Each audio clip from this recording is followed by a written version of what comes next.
तो हमारे पास दोस्तों बहुत सारी क्वेरीज आ रही है 10th क्लास की, क्योंकि हमारे पास बच्चे कोचिंग्स भी कर रहे हैं जो कि 10th क्लास के कर रहे हैं, जिनके पास मैथ का सब्जेक्ट है। अब देखिए, मैथ का सब्जेक्ट अगर आपने एनआईएस बोर्ड में ले रखा होगा तो आपको सबसे प्रॉब्लम्स आती होगी मैथ को पढ़ने में, क्योंकि अभी तक हो सकता है कि आपका 2-3 साल का गैप लग चुका होगा, या हो सकता है कि मैथ आपको बिल्कुल पसंद नहीं थी, लेकिन आपको 11th या 12th में आपको कुछ ऐसे सब्जेक्ट लेने हैं जिसके लिए मैथ कंपलसरी सब्जेक्ट, इसलिए आपको मैथ पढ़नी पड़ रही है। या फिर ऐसा भी हो सकता है कि मैथ आपको बिल्कुल भी अच्छी नहीं लगती है, लेकिन फिर भी आपको मैथ करनी पड़ रही है और मैथ में आपको कुछ भी समझ में नहीं आ रहा है, तो मैथ का पेपर आप किस तरह से पास कर सकते हैं।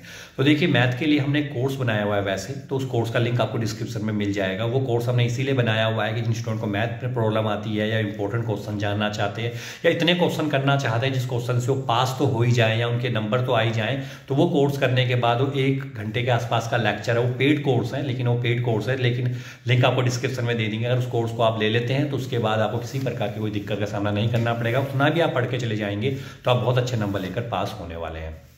अब बात कर लेते हैं कि मैथ के पेपर को पास किस तरीके से करना है। तो देखिए, सबसे पहले तो आपको एक गाइड बुक ले लेनी है, क्योंकि जो गवर्नमेंट बुक से आती हैं वो शायद उस तरह समझ में आपको नहीं आएगा। तो कोई भी आप एक प्राइवेट पब्लिशर की कोई बुक ले लीजिए, और वो बुक लेने के बाद उसमें जो क्वेश्चंस होंगे वो हर एक चैप्टर में से 2-2 क्वेश्चंस आपको कर लेने हैं। हर चैप्टर में से आपको 2-2 क्वेश्चंस करते हुए चल रहे हैं, कंसेप्ट को समझते हुए। सेकंड चीज आपको क्या करनी है, जितने भी आपके बोर्ड पेपर्स हैं, जो भी प्रीवियस ईयर बोर्ड पेपर हुए हैं, आपको पता है अक्टूबर में पेपर होते हैं और अप्रैल में पेपर होते हैं, तो दोनों ही टाइम के जो पेपर है उन पेपर को आप कोशिश करिए पिछले जब आपका पेपर होने वाला तो उससे 2 या 3 साल पहले जो भी पेपर है उन सब पेपरों को अच्छे तरीके से कर लीजिए, क्योंकि उसमें से भी 40 से 50% का पेपर आपका बन के आ ही जाता है। कई बार सेम टू सेम क्वेश्चंस भी आ जाते हैं, जिससे कि आपके पास होने में कोई प्रकार की दिक्कत का प्रॉब्लम का सामना नहीं करना पड़ेगा।